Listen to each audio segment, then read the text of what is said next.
yambitswe ubusa Yesu kugira ngo ancungure. Ibuka rya gihe abira ibyuya by'amaraso asaba Imana ngo icyo gikombe kimurenge. Yambitswe ubusa Yesu kugira ngo ancungure.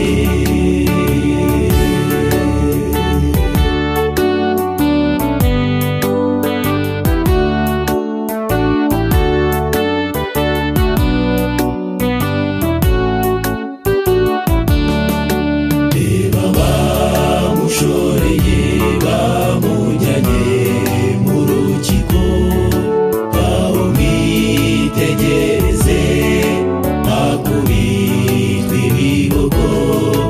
Yarafite inzara nyinshi kuko nta kintu yigeze arya. Urwo rukundo ruhebuje ujya urunyigisha iteka. Ibuka cya gihe abira ibyuya by'amaraso asaba Imana ngo icyo gikombe kimurenge. Yambitswe ubusa Yesu kugira ngo ancungure.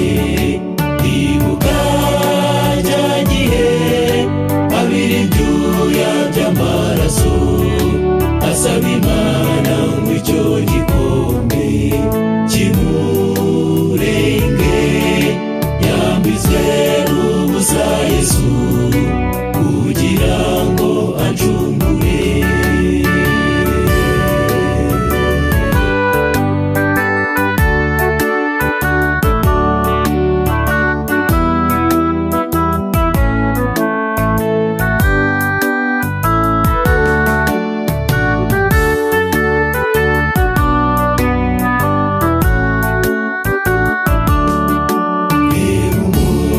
Kizabambwa kandi ajyanwa mu gituro. Hashize iminsi 3 uwahambwe arazuka. Yatsinze urupfu Yesu wanjye, ubu ngubu ni muzima. Ujya umusenga wiziguye nta kintu cyaguhangara. Ibuka cya gihe abira ibyuya by'amaraso asaba Imana ngo icyo gikombe kimurenge.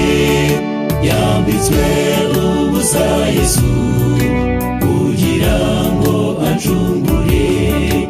Ibuka cya gihe abira ibyuya by'amaraso asaba Imana ngo icyo gikombe kimurenge. Yambitswe ubusa Yesu